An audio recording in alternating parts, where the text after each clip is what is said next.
നമസ്തേ പ്രിയമുള്ള പ്രേക്ഷകരെ, നാം ഇവിടെ ചർച്ച ചെയ്യുന്നു വേദവ്യാസനാൽ വിരചിതമായ ഭഗവത്ഗീതയിലെ സാഖ്യയോഗം എന്ന 2ാമത്തെ അധ്യായത്തിലെ 20ാമത്തെ ശ്ലോകം. വളരെ പ്രശസ്തമായ ശ്ലോകമാണിത്. ആത്മാവിനെ സംബന്ധിച്ചുള്ള അതിപ്രശസ്തമായ ശ്ലോകം. അത് നമുക്ക് ശ്ലോകം പഠിക്കാം.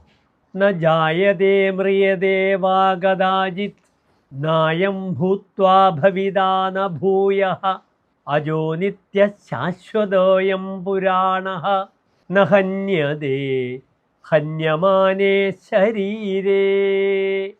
ഇനി ഈ ശ്ലോകത്തിൻ്റെ പദച്ഛേദം ശ്രദ്ധിക്കുക.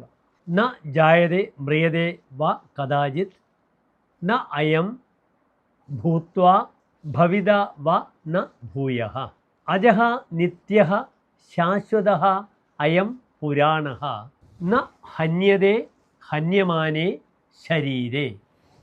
ഇനി ഈ ശ്ലോകത്തിൻ്റെ അന്വയം ശ്രദ്ധിക്കുക. അയം കദാചിത് ന ജായതേ ന മ്രിയതേ വ അയം ഭൂത്വാ ഭൂയഃ ന ഭവിത വ ന അജഃ നിത്യഃ ശാശ്വതഃ പുരാണഃ അയം ശരീരേ ഹന്യമാനേ ന ഹന്യതേ. ഇനി ഈ ശ്ലോകത്തിൻ്റെ സാരാംശം ശ്രദ്ധിക്കുക. ആത്മാവ് ഒരിക്കലും ജനിക്കുന്നില്ല, മരിക്കുന്നുമില്ല. ഒരിക്കൽ ഉണ്ടായിട്ട് പിന്നീട് ഇല്ലാതാവുകയോ ഇല്ലാതിരുന്നിട്ട് പിന്നീട് ഉണ്ടാവുകയോ ചെയ്യുന്നില്ല.